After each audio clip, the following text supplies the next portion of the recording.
নমস্কার। আদালত দর্পণে আমরা সাক্ষাৎকার নিতে গিয়ে এই মুহূর্তে পেয়ে গেছি ফাইটার্সের একজন বিশ্বস্ত প্লেয়ার এবং দুরন্ত গতির বোলার কার্তিক চট্টোপাধ্যায়। আদালত দর্পণ থেকে কার্তিকবাবু, আপনাকে নমস্কার। নমস্কার স্যার, আপনাকেও।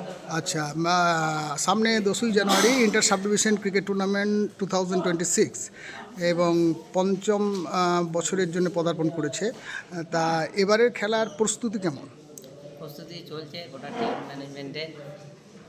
মানে ফাইটার্সের হয়ে আপনি দেখছি বল হাতে সবসময় ঘুরছেন, মানে হাতে বল রয়েছে, মাঠের দুরন্ত প্র্যাকটিস করছেন। তাহলে কি আপনার এই যে বল হাতে বসে সাক্ষাৎকার দেওয়া, তার মানে কি আপনি বিপক্ষদের একটু ভয় দেখাতে চাইছেন যে আমি প্র্যাকটিসের মধ্যে আছি? না, ভয় দেখানোর তো কোনো ব্যাপার নয়। মাঠে বলটা করব, ব্যাটসম্যান ব্যাট করবে, সে কীরকম করবে তার ব্যাপার, আমি আমার বলটা করে যাব। গতবারের চ্যাম্পিয়ন টিমের সদস্য আপনি, এবছরে আপনি কতদূর যাবেন বলে আপনি প্রত্যাশা রাখেন? আমাদের আশা তো প্রতিবারেই চ্যাম্পিয়ন হওয়া। মানে এবারেও চ্যাম্পিয়ন হবেন? হ্যাঁ, এরকম আশা তো তা থাকে। সম্ভাব্য ফাইনালে আপনি কাকে পেতে চাইছেন বা কে আসতে পারে বলে আপনার যে ধারণা? কোনো টিম আসলে কোনো অসুবিধা নেই। আপনার কি মনে হচ্ছে কোন দল আসবে? প্রথম তো দুর্গাপুর আসবে না। দুর্গাপুরকে প্রথমে আমরা তো ফার্স্ট রাউন্ডে সরিয়ে দিতে সক্ষম? চেষ্টা বা সক্ষম হব। আগেরবারও হয়েছি ফাইনালে।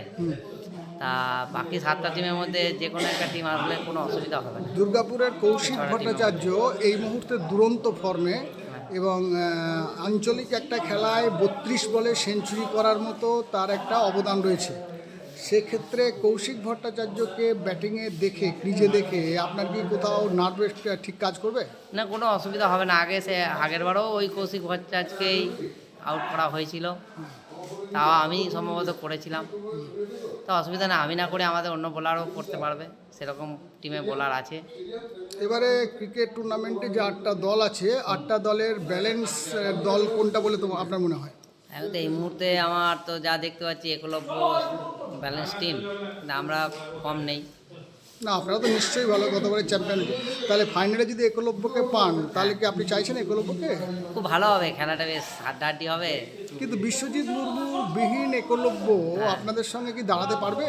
তা পারবে কেন? বিশ্বজিৎ মুর্মু যে টিমে গেছে, সে যখন আগের বারে যেমন বিশ্বজিৎ মুর্মুই টিমের মূল ছিল বলে একটা চাপ ছিল ওনার ওপর, এবারে সেমনি উনি যে কাটোয়ায় যে টিমে গেছে ওখানে উনি একাই পড়ে গেছেন, ওনার আপনার পক্ষে চাপই হবে। আপনার ফ্র্যাঞ্চাইজিকে 2 ওভার বল করতে হবে, আপনি বলছেন ফাইনালে খেলবেন, হ্যাঁ। তার মানে 6 ওভার বল করতে হবে। হ্যাঁ। তা এই বয়সে 6 ওভার বল কি উনি করতে পারবেন? ঠিক ঠিক হ্যাঁ, কোনো মানে অসুবিধা হবে না, আপনি কনফিডেন্ট? একদম ফুল কনফিডেন্ট। আচ্ছা, এবারে খেলায় মেয়েদের একটা মিউজিক্যাল চেয়ার হয়েছে, সে ব্যাপারে আপনি মেয়েদের কিছু বলুন। মেয়েদের বলতে চাই, আপনারা এগিয়ে আসুন, আমাদের খুব আনন্দ লাগবে যে সবাই যদি পার্টিসিপেট করেন, এটা দেখতে ভালো লাগবে। প্রশ্নোত্তর পর্বে এবারে দেখছি পুরস্কার হিসেবে দিচ্ছে তেলের প্যাকেট, ঘিয়ের প্যাকেট, বাসমতি চাল। এটা আপনি কোন চোখে দেখছেন? খারাপ কিছু নয়, নতুনত্ব ভাবনা চিন্তা।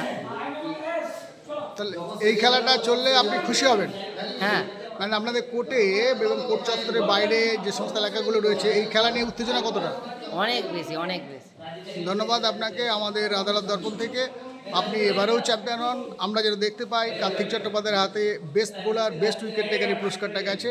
আদালত দর্পণ থেকে আপনাকে ধন্যবাদ, এখানেই শেষ করলাম। আপনাকে নমস্কার, আদালত দর্পণ ধন্যবাদ। থেকে আমি সঙ্গে শিবু।